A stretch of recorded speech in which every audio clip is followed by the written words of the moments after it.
Mount Worthington, gateway to Clawney National Park. Situated near Haines Junction, Yukon Territories, in the Oriole Mountain Range, it was named in 1968 after General Frank F. Worthington, father of the Canadian Armoured Corps. To honor him, in June of 1969, members of the Fort Garry Horse Regular Armoured Unit conducted a climb of the mountain. Led by Colonel Gerald Martin, an experienced mountaineer, a team of 11 soldiers and 1 journalist was assembled.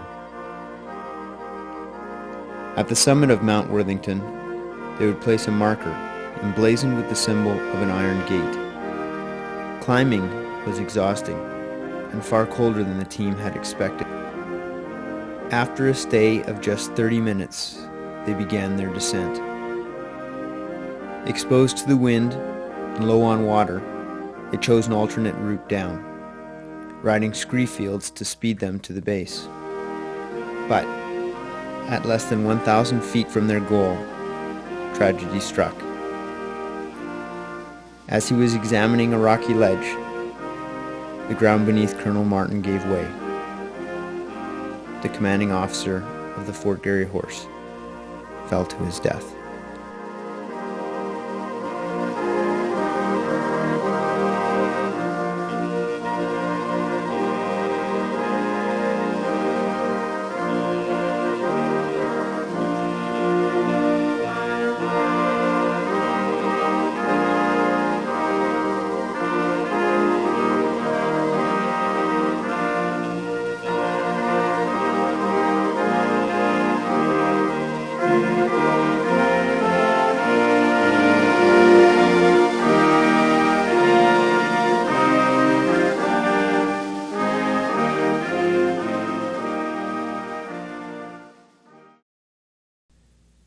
Now, 32 years after the original climb, the Fort Garry Horse have returned to Clawney. They will again place a marker at the summit of Mount Worthington, this time to honor both Major General Frank Worthington and Colonel Gerald Martin. This year in exercise Worthy Venture 2, we plan to leave this tube or summit register at the top. Inside is a booklet with a description of the original climb and photographs.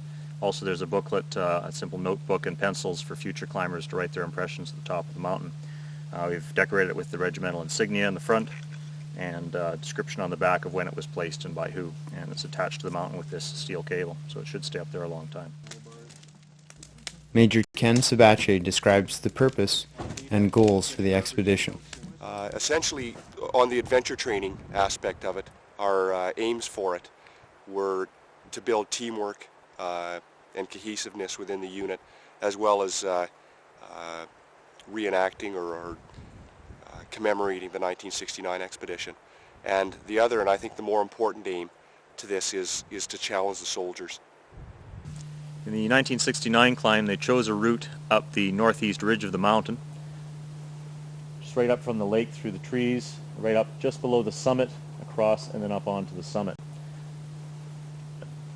Because of increased erosion on the northeast ridge, we've chosen a different route this year, and we'll be going up through a valley behind the mountain itself. Mountain operations instructor Sergeant Don Etche has spent 2 days at the base of the mountain, choosing his approach. How we've talked about approaching the mountain, we're going to mount boats from the Kathleen Lake ramp area. 2 boats from there. We'll move over to the west side of the mountain itself.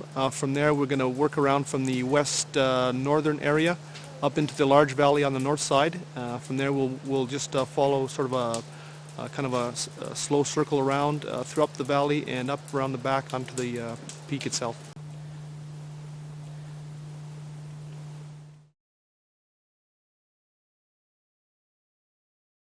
During the 2 days before the climb, the team members participate in training intended to minimize any dangers associated with the mountain climbing. The group, we were basically, we wanted to make sure that their fear of heights were dealt with, was one of the things, and we did a lot of rappelling, basically to get them comfortable with being on a ledge and from 10 to 15 feet. We didn't, based on the previous expedition and the maps that we had, we didn't expect that we'd be encountering any technical climbs above 30 or 40 feet. Most of the team is entirely unfamiliar with mountain climbing, which provided a challenge for the exercise operators when conducting the planning Here for we the got a bit mission. of a climb. Okay, Worthy Venture 1 and the exercise Worthy Venture 2, which we're just presently conducting right now, is different in a variety of different aspects. One, it's done by reservists, part-time people who've got a Tuesday every second weekend in time to prepare for this. And from a physical perspective, it all has to be done on their own time. Comprised of members from the prairie city of Winnipeg, the home of the Fort Garry Horse, most of the team was out of their element in the mountainous terrain of the Yukon.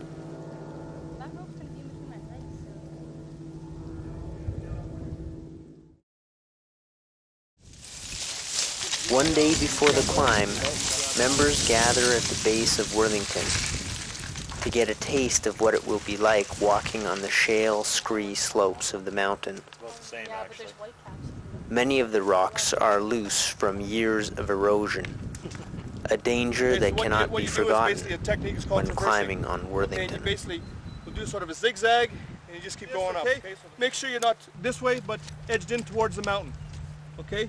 And as you're walking, your inward leg is always going higher than your outward leg. Okay? So when I step up, I'll step up almost even with my leg here. Okay? And the next one, I'll step higher. While the team prepares for their 12-hour climb tomorrow, two other members of the regimental family have arrived to join them on their journey.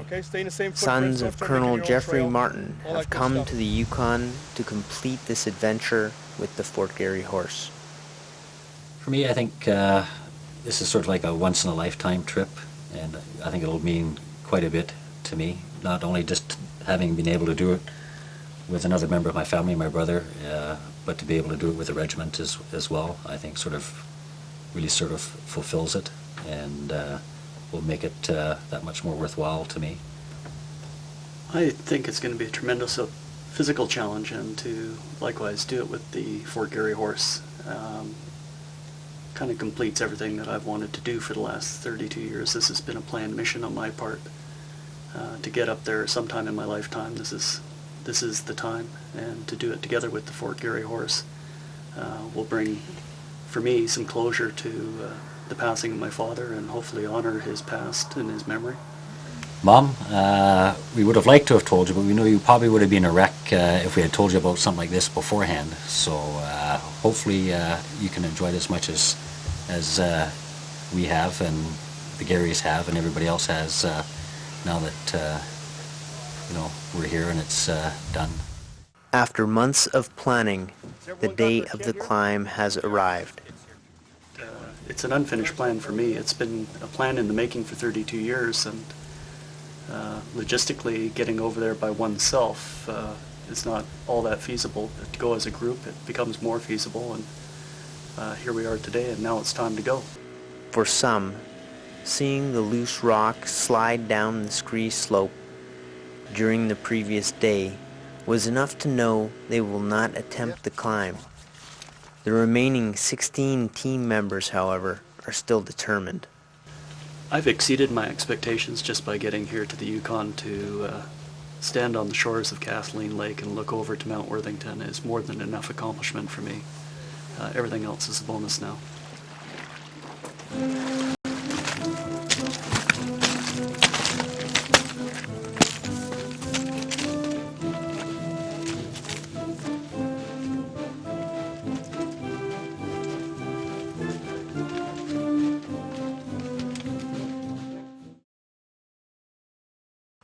Nearly 40 minutes into the climb, after making good time up the base of Worthington, the team takes its first break. Like we'll basically be looking at, I think, based on the forecast and based on what's here, is another 12 hours of clear weather.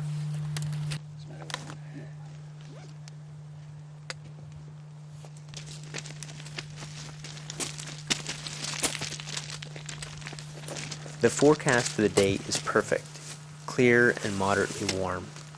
However, working through the dense willow growth that exists near the bottom proves more tiring than expected due to the constant slope and the backpacks each member carries with them. Terrain is pretty much as I expected, but the willows were very physically challenging, weeding through those things. That was the toughest part so far. It's not as bad as I thought, but we're only 6 away there, so. The ways we've gone in the last hour and 15 minutes, we've done well. Very aggressive, and I look forward to getting to the top. Just over an hour, and we've got quite a good altitude here, so things are going good now. We're going to start traversing just straight across now into the valley. I'd say we're close to about 1,000 feet right now. For safety, each member of the team carries extra water, food, and emergency supplies. The team does not want to be rushed down the mountain due to cold weather, as was the case in the 1969 climb, and have packed warm clothing at the peaks near the summit. One loud and clear out.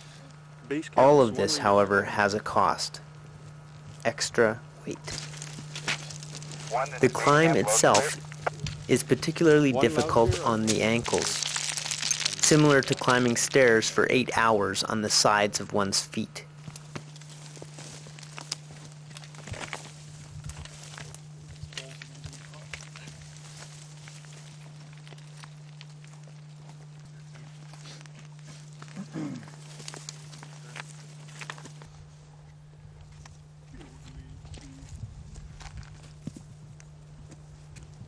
Things are going pretty good so far. I've got a great day. Nice clear sky, so the view's great. Yeah, a little fun working through the willows and stuff, but it's just all par for the course. Basically, if the worst case happened, which is somebody tumbling or falling, there was always a backstop. I'm not sure if that was Sergeant Essay's assessment, but from the rear and from the confidence that I'd seen of the guys climbing the day before, I don't know, I thought we were able to get through those safely. It was a challenge, though, I think, for a lot of the guys, just hanging from a side of a cliff and having, a potential, 200-foot tumble. But I think with the backstops that we had in place before we attempted any of the more risky stuff, I think it was safe. 2,000 feet up the mountain, the group has encountered an area of steep, loose rocks. Mountain Operation Instructor Sergeant Don Etche surveys the situation. Aware of the team's inexperience, he must choose a route that all members will be able to navigate. A fall or slide off the mountain at this point would result in serious injury or death. To find a trail, Sergeant Etche will push ahead of the group and choose a path by knocking all loose rocks away from the mountain. The team will then follow the path he clears. When I did come out on the advanced party, we weren't able to actually walk the actual route that we wanted to. Normally you would want to do that, but with the maps and with some of the stuff we did with binoculars and stuff, I think we came up with a decent route. There was a couple of little tricky spots, but we managed to get around them, and I think things went okay. Unfortunately, the shale rocks simply become too dangerous to cross, and the team must begin down climbing. No problem. Well, I think it's going to be a good physical climb. I mean, obviously, it's a fairly steep climb up there. It's not what you really consider a technical climb, but I mean, obviously, you have to be paying attention, and it's going to be a good physical effort on everybody's part to get up there. Well, it's quite interesting. The climb's going more difficult than I expected. We went from the original pictures in the 60s, and it didn't look anywhere near this steep, so this is quite a challenge, quite interesting for us. It's coffee break time. Can't wait. I have some concern about maybe the general fitness level and stuff of whether the people realize what sort of challenge they're up against. But as well, that's part of the adventure training. They will make another attempt to ascend, once they have moved further west around the last thing mountain's any climber base. wants to do is to start down climbing, especially when you're going up on your ascent, because it's just wasted energy. And yeah, you get a little annoyed when you have to do that, because it's just one thing that can happen. And again, it goes back to not being able to do a really good recce on the route itself, and you just chalk that off to experience. Okay, what the plan is, we figure we're maybe about an hour and a half behind our original timing. Chances are, if we would have come up to the woods, we'd probably be about 3 hours behind. We'd probably still be in the woods. Our next plan is to make it up to the glacier, okay, which is a big mound here of rock, it looks like. It's just covered with, all the rocks just covered on top of the glacier. If we just maintain that hour and a half behind, we'll go right to the summit. Okay, depending on the last little bit, we'll see how rough it is. I don't like it either, because just the rock itself is just so shitty. So poor. Like most people that are even familiar with a lot of climbing would probably stay away from this. The team finds themselves an hour behind schedule and located at the entrance to the valley that lies between Worthington and the adjacent mountain. With luck, they will be able to make up time moving quickly up the valley and onto the back of Worthington.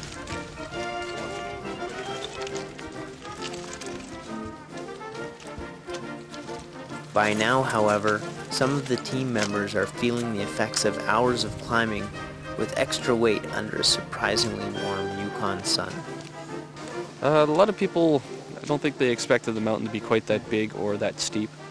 There still seems to be a lot of determination to get to the top, but a little bit of double checking going on at the foot of the mountain.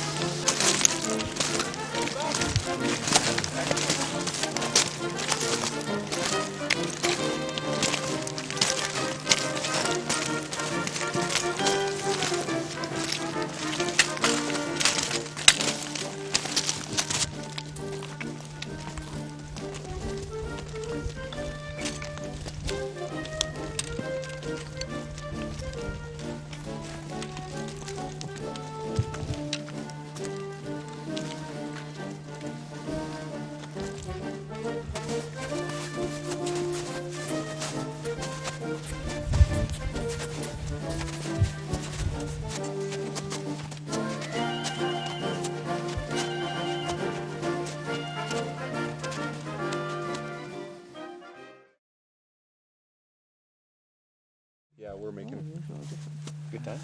Yeah. Yeah.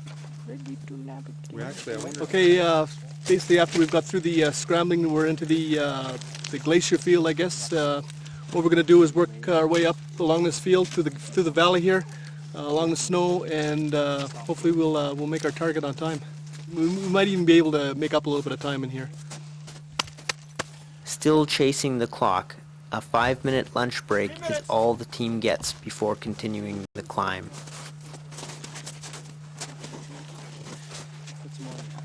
I don't think I've seen glacier before. This is the first time. Looks pretty good, pretty neat, pretty clean.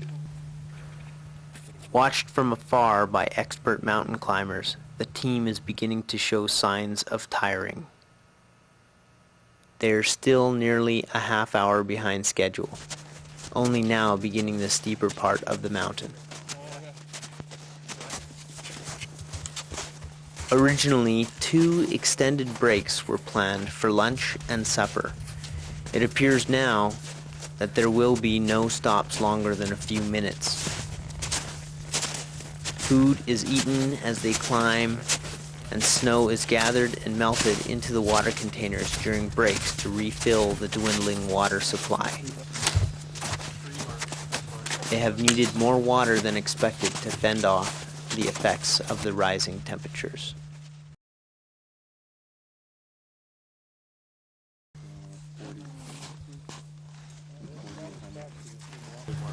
Yep, that looks doable. I'm glad. Yeah, you're a little bit disappointed we got all the way up here.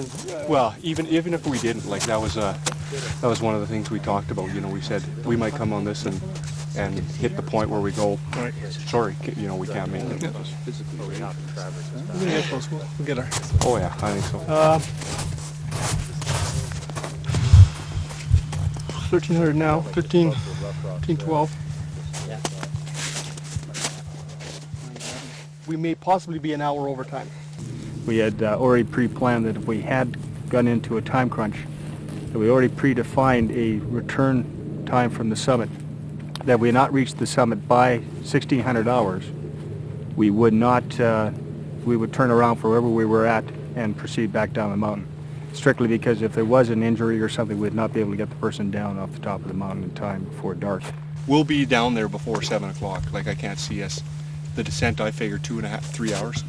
That's the easy part. By the time To the wood, yeah, to the wood line, about 3 hours. So if we're there before 1700, take 3 With the hours. tiring team, the commanding officer grows concerned about their safety. 7 o'clock. Pressed for time, Colonel Woyden is determined not to repeat any of the events of the 1969 climb. That's best case. Descending the mountain still in make those darkness woods and moving across at 9 Kathleen o'clock Lake at night here. is asking No, for all we trouble. do is, if a light was As running out, we nightfall just go down to where the approaches slope is and dangerous temperatures then just drop, dispatch. Kathleen Lake is known to grow quite stormy No, if we're in and the could boats by pose a 20 hazard crossing in the small boats used during the morning. 15 minutes with water. Cross. It was an hour this morning. It was an hour. Start to finish. 6:02 when we left and it was our boat 7:01. wasn't going Yeah, it'll probably be about the same 40 as, minutes. is what it was yesterday. We'll go across that one gap there where it was rough, and One then once we're boat back, takes once an we're across hour, there. is what I'm trying to get at. Oh, yeah. So it'll take another 15, 20 minutes, half an hour if the water's bad. 1600 we should be saying we're descending. Like, regardless of where we are at 1600. No, agreed. That's what we had talked about earlier. Okay. I think that's what we need to do. With a final push, the team attempts to reach the summit within their time cutoff.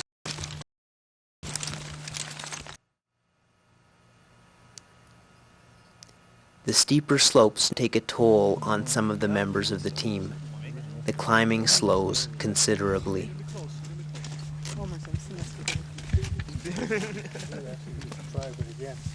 It was about 2 o'clock when the most important decision came about, was when our group was just going too slow. If we were sticking to the slowest person, we had about half the team still had a lot of energy to be able to push themselves to get to the summit. Who here thinks they could handle a pace about 70%, 50% faster than 70%? We made a decision to take a group that was still feeling really well, feeling good to go for the summit, and we pushed on past and tried for the peak. Okay, anybody that thinks they can handle a bit quicker pace, just move up. The others just have a seat for a sec.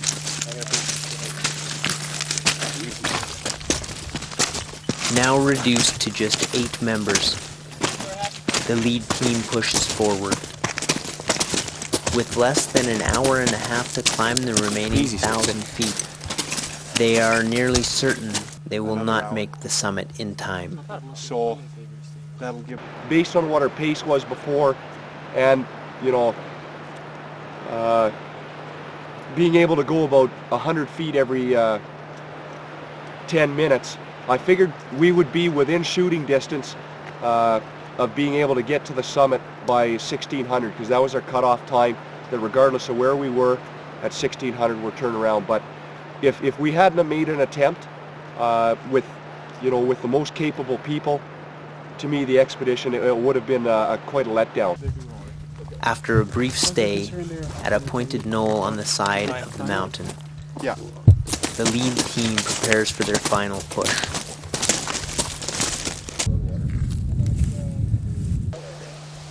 This is lead team 1 over. I can tell you right now, they're not. They're gone. 2 send over. I'm serious. Lead team 1, we are about 500 feet from the summit. Doesn't look like we'll be able to make it by 1600, but we're going to keep carrying on over. 2, roger over. Lead team 1 out.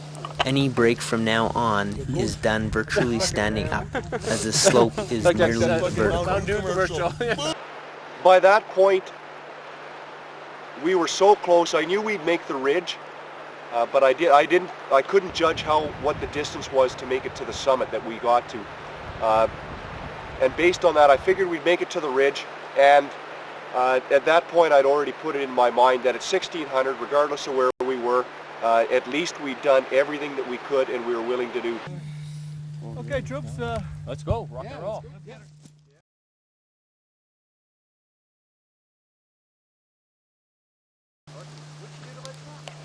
2, this is lead team 1, over. 2, send over. Lead team 1, we have reached the summit, over. 2, roger, over.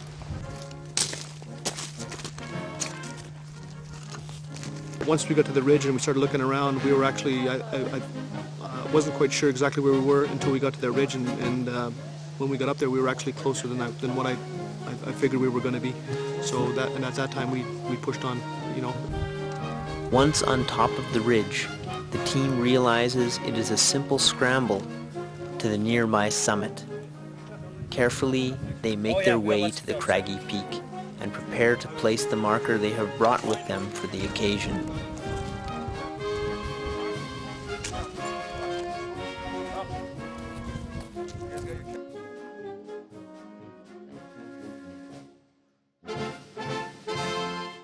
The actual, I guess, last false peak before the actual summit, there was no way of getting to the summit from that position because of the deterioration of the rock.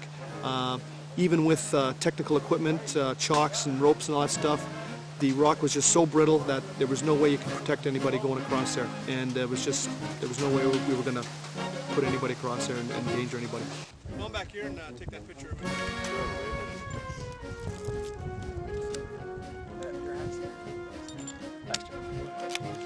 I'll try and get all the peaks in the background there. Oh yeah, that's a beauty shot. Who else wants to get in? Tired and surprised, the team takes the only extended break they have time for during the climb. A full 8 minutes is spent enjoying the view at the top of Mount Worthington and writing in the climbing log that is left in the Fort Garry horse marker.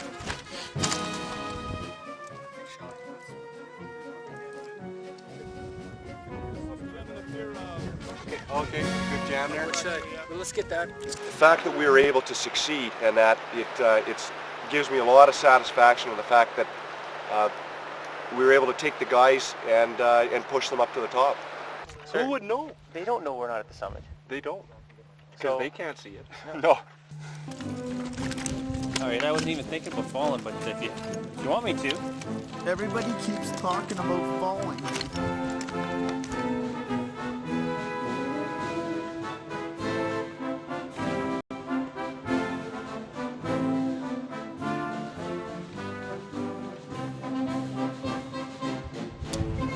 We are Canadian! After 8 hours of constant climbing, the team turns back and begins the long descent. Same order as we did. Chop chop. This is how Ottawa's calling. Back home.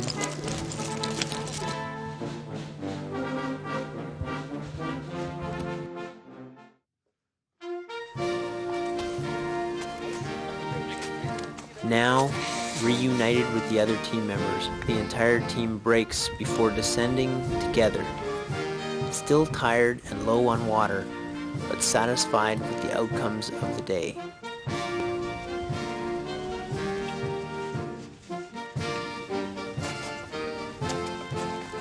The scenery passes by nearly twice as fast now, as the entire climb unfolds in reverse before their eyes. Still, traveling down the mountain is no easier on their ankles, which are yearning for something flat to walk on. Now approaching 10 hours of being on the mountain.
Finally, back at the base of Mount Worthington over 12 hours later, the team is eager to return to camp. Yeah, guys, good job. We did a lot of, that was a long hump, and you made her. 80% of the soldiers that were on it, I'm sure that's the hardest thing that they've done in their life. We were able to achieve every aim that we set out to do. We were able to get people as close to the summit as safely possible. And just with 13 hours of pure hiking in that terrain was a challenge for every single one of those guys based on what their previous experiences were and what they've done before. Well, after a year and a half of preparation, we've really had a successful climb overall. We were able to get, we broke into two parties at the end of the climb, the last 1,000 meters, or correction, 1,000 feet, and we were able to get 8 people on top of the mountain towards the summit. Very successful. We had a very aggressive 13-hour total climb. We started at 7 o'clock in the morning, finished at with everyone down on the bottom of the hill at 8:30 at night. I think everyone, if you ask them to a person, will say that it was an extremely challenging day. It put us in places where most of us had never been before, and I think it was very successful from the Martins' perspective as well. Good work, man. Good work. Good work, guys. Good work. Good work. Good work. Excellent. Excellent work, guys. Good work. Getting in, sir? Fun. We were able to get as close as I believe we could go without getting anybody hurt. Unfortunately, the mountain itself did not allow us, with the deterioration of the rock, to get all the way to the summit. I believe we made it approximately 100 feet short of the elevation-wise, and approximately 300 meters from the actual summit itself. But we were very close, and I think things went really well. We got a good-sized group up to the top, and I was quite happy with that.